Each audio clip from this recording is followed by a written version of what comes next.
Jadi ini namanya dialektika Pak Dudung dengan Anwar Abbas sebetulnya ya, antara pertentangan waktu pertalian hubungan dan bagaimana mereka masing-masing menyusun logikanya.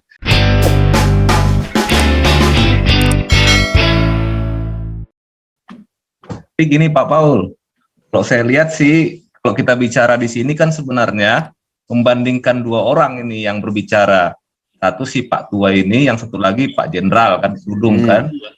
Nah, terus yang saya lihat, Pak Tua ini kelihatannya menggunakan logika yang salah gitu, Pak Paul. Jadi logical fallacy seperti red herring atau slippery slope atau orangan sawah gitu itu dikeluarkan semua. Jadi sebenarnya kalau dikatakan bahwa Pak Dudung menyamakan Tuhan dengan manusia, tidak juga gitu. Cuman kenapa sampai lari ke situ tadi ambilan kesimpulannya. Terus yang kedua, Pak Dudung juga tidak bicara soal bagaimana berdoa gitu, harus pakai bahasa apa. Itu belum sampai ke statement itu loh. Itu kan cuma asumsi gitu. Cuman saya kira berpikirnya ya terlalu jauh. Nah, inilah dia.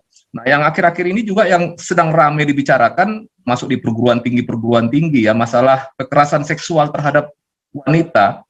Aturan menteri mengenai kekerasan seksual terhadap wanita itu disalahartikan juga dengan logical fallacy juga, dengan mengatakan bahwa itu adalah menyetujui atau menyarankan supaya zina itu diperbolehkan gitu. Jadi semua yang diajarkan ke masyarakat itu bukanlah logika yang benar, tetapi semacam logical fallacy sebenarnya, untuk suatu framing, untuk tujuan dan kepentingan tertentu gitu, Pak Paul gitu. Sama dengan yang tadi ya, yang dibicarakan di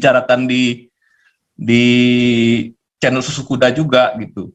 Jadi di channel Susu Kuda tadi kan yang dibahas itu kan mengenai menyediakan jalur khusus dari santri-santri untuk masuk ke TNI. Jadi kalau saya berpikir begini Pak, jadi kesannya nanti jadinya Dudung juga ada juga sedikit mungkin dia alfa ya dalam hal ini ya. Sepertinya dia itu jadi ambigu jadinya Pak. Jadi di satu sisi dia membuat suatu statement yang sifatnya itu agresif, menyerang, tapi di sisi yang lain dia memberikan bargaining yang lain. Tetapi ingat, begitu kita mengucapkan sesuatu ucapan, itu nggak mungkin ditarik lagi Pak Paul gitu. Karena itu jadi merupakan suatu janji nantinya gitu. Dan itu akan dikejar. Nah ini yang jadi pejabat publik ini sebenarnya lebih aman.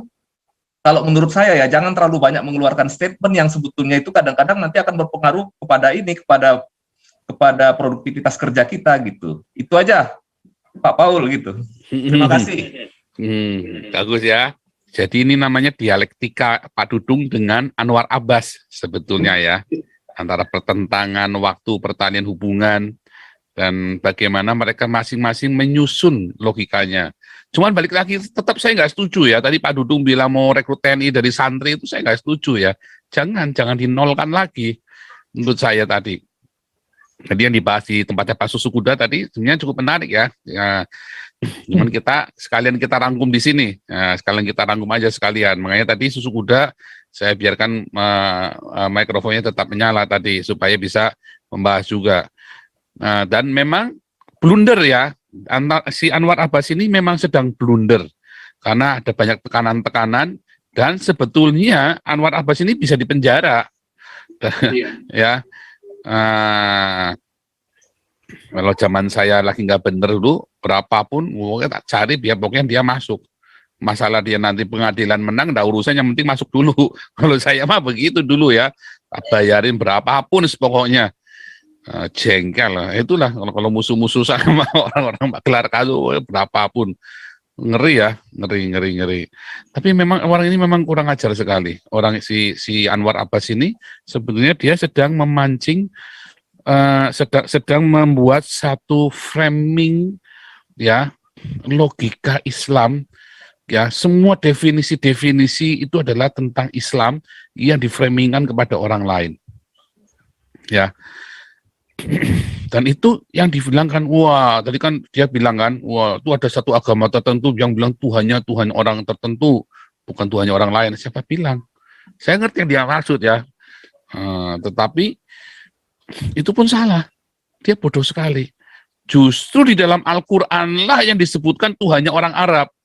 Karena Muhammad sendiri berkata, aku hanya mengabdi kepada Allah negeri ini.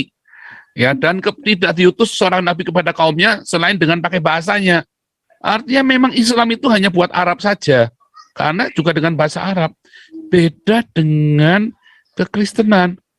Ya, Perjanjian Lama ditulis dalam bahasa Ibrani dan bahasa Aram, Perjanjian Baru tulis dalam bahasa Yunani.